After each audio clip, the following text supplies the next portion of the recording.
G'day folks, Scott here. Welcome to another Dominion Reviews and Playthroughs. Today I'm going to be reviewing T2 Trainspotting. This is a sequel to the popular 90s movie Trainspotting. It's made by the director Danny Boyle. He's made some other great movies like Shallow Grave and 28 Days Later. He also made 127 Hours. He made Slumdog Millionaire. The really cool sci-fi movie Sunshine, The Beach, many films. If you haven't seen his stuff, you should check some of it out. He's very good at what he does. Trainspotting was very popular in the 90s as sort of regarded as like a drug culture movie based on a very famous book.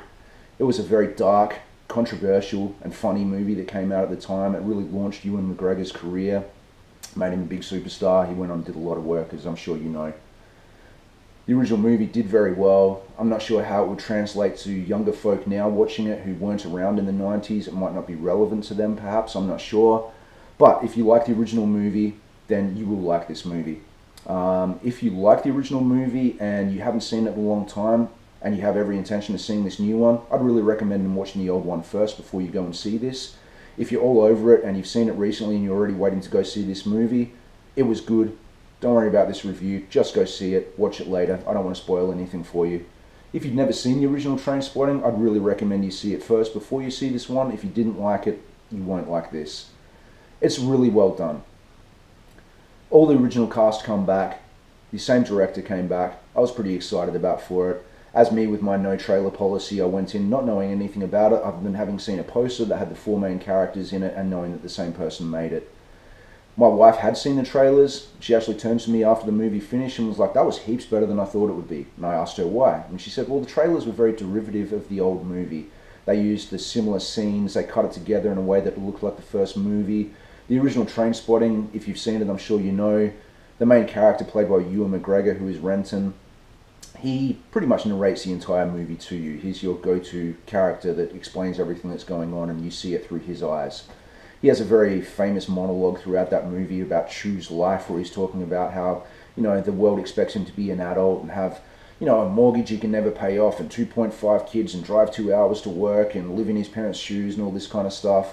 And that was very central to the story of the original movie.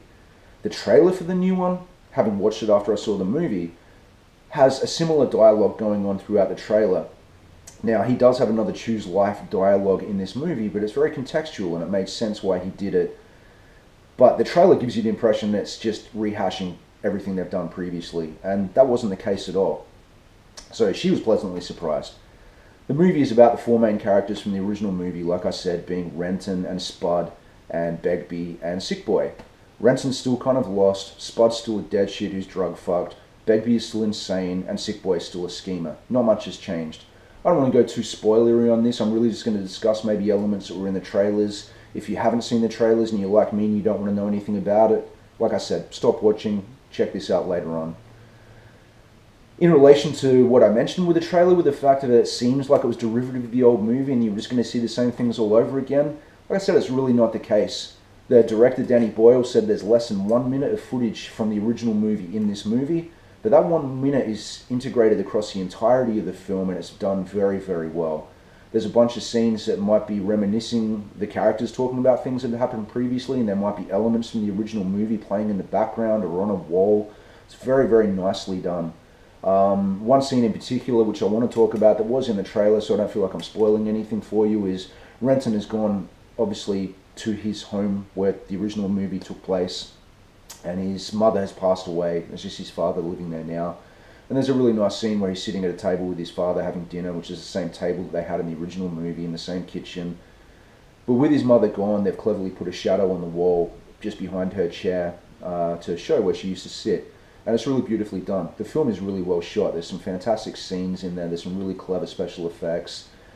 It's not as dark or controversial as the original one was, but it's still got some very adult elements in there. It's still kind of sad, kind of funny, kind of enlightening. I really, really enjoyed it. So that's really all I've got to say about it. I strongly recommend you see it if you've, like I said, enjoyed the previous movie, but I think you'll get a lot more out of it if you watch the old one again before you see this, but it's not essential. Next week I'm off to see Logan, which again is a no trailer thing for me. I had a dickhead spoil one element of the movie for me the other day, right after I told him that I don't watch trailers or want to know anything about the movie, so that irked me, but it's unavoidable. I'm making a choice to try and avoid these things going in, and people, do like to spoil shit and be wankers, whatever. I'm really looking forward to it. I'll review that this time next weekend. I should have it up around the same time, if not a day or so later. Not long after that, you've got Guardians of the Galaxy. Australia finally has a release date for John Wick 2 on April 20th. Months and months after it came out overseas because the idiots releasing here.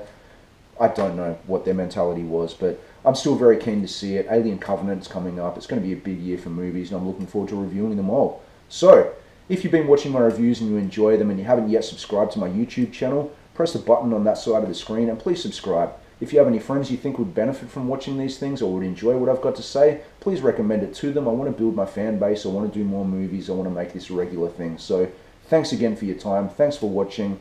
Enjoy the movie.